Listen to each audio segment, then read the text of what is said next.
All right. Hey YouTube, I'm Lucky, and in today's video, we're going to be talking about a war on the official Destiny the Game Reddit page. Now, this is a war of ideologies of how difficult endgame activities should be, and I found this hilarious when I noticed this on the official Reddit page right here. So I'll show you exactly what I'm talking about.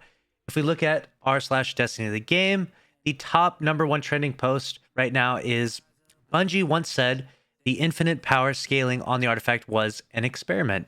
It's time that experiment ended.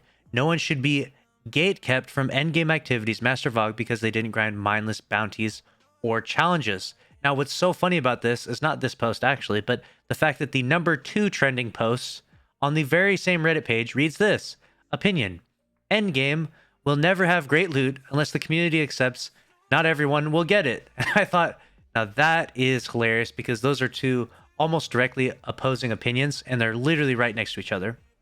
They're the #1 and the #2 trending topic for the week. But let's dive into these a little bit more, and I would like to get your opinions down in the comment section below, as always with these community opinion posts. So this person types in saying, before anyone says anything, I like the artifact. In fact, World of Warcraft has had a seasonal artifact system for years now, in the form of artifact weapons, Azerite, covenants, etc., but the infinite scaling on the artifact needs to end. There are countless problems with the infinite scaling. Hell, the community had to go into full panic mode to stop Bungie from allowing an infinite artifact in trials, which was definitely a good play. I mean, clearly, infinite artifact in trials would be absolutely terrible. People just would be so ridiculously overpowered. It would be too exploitable, right? I'm happy they did that for trials. Now they says up next, it really sucks that I, as a raider, cannot reasonably find a group to do Master Vogue because I am only 1333 power. So obviously he's probably 1330 plus 13 artifact score, artifact power. I found a couple of groups, and despite 1330 being really all you need, it's a hard activity. So all my groups broke up, and they all blamed a couple members being under 1335 or 1340 even. Now, I actually beat this, and I beat it like, not to toot my own horn, I beat it like world's fourth. I beat it in like 42 minutes, and everyone on our team was 1340 power higher. And I definitely recommend, if you want to have an expedited run and a smooth run, you should probably be around 1340s. And you might think to yourself, well, I'm nowhere near 1340, right? I'm nowhere near that. So what am I supposed to do? And it's like, well, what you can do is you could just wait till you do get to that level. And I know it may seem unfair or not fun, but it's really the best reasonable solution to get into that activity. And I know some people will be like, hey, listen, Lucky, not everyone is a streamer like you and can play 10 hours a day. And to that, I actually have to laugh, because I might be a streamer and I might be a YouTuber, but I literally spend 10 hours a day making these videos and roughly 4 hours a day playing the game. Most days, yes, I do play, but for about 4 hours at most. And even when I do play, I'm just doing like trials carries or grandmaster carries. I've never, even once this entire season, been like, I need to beat this seasonal challenge to get my XP up at all. Not even the slightest bit I've done that at all. I've purely just been playing the game really casually. I mean, I guess, 4 hours a day times 7 days a week is, roughly around 28 hours a week on average. So, let me know in the comments below if you think that that's a hardcore amount of time to play the game, or if that's a casual time. I don't know. I don't know what the average Destiny player is. I do know that this game is quite grindy, though. And I think a lot of you probably put in a lot more time if you actually were to count at the time. So that's my opinion. I think that you should be around 1340 for this activity. If you try to do any less, you're going to have a rough time. So he continues, so the groups I was able to find blamed low light on failure, and then most other groups won't even let me in because they want 1335 minimum or hell 1340 minimum. Master Vogue is already super challenging, and now it's even harder because I can't even find a group for it because of gatekeeping. And he goes on to talk about a variety of other stuff and stuff like that, talking about other streamers and their levels and stuff like that, which is totally fine.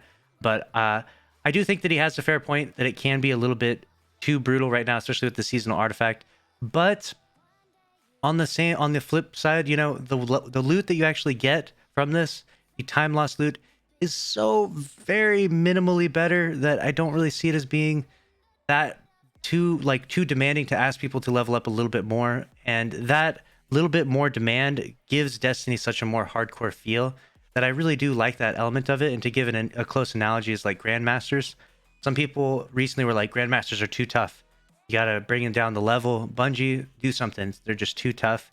And I definitely highly disagree. I mean, when people are able to go into the Grandmaster, even I myself, I can go and I've soloed many Grandmasters. It's like, you and a fire team of 3 should definitely be able to pull that off. I know it might be tough at the start. Maybe you won't be able to get it until like the last month of the season, but you know, we need challenging end game activities, and a lot of people will watch this video and be like, well, you're just biased, you're a streamer, you're a YouTuber. And it's like, that's not really it at all. I promise. Like, I was a PvP player for a long time. It was only like the last year I've really focused a lot more on PvE. And as I've done that, I've really just enjoyed these more difficult activities. It gives you something to do. It adds to the end game of Destiny 2. Now let's go ahead and jump onto this other article and we'll talk about this. They say, opinion, endgame will never have great loot unless the community accepts not everyone will get it. So there is something to be said about loot being good because not everyone can get it. If everyone can get, for example, the Adored, then it's nothing special to have the Adored.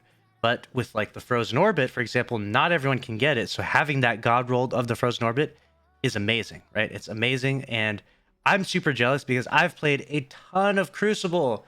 I'm on the opposite side of this. I've played a ton of Crucible. I've never gotten that God rolled Frozen Orbit that I've wanted for so long now.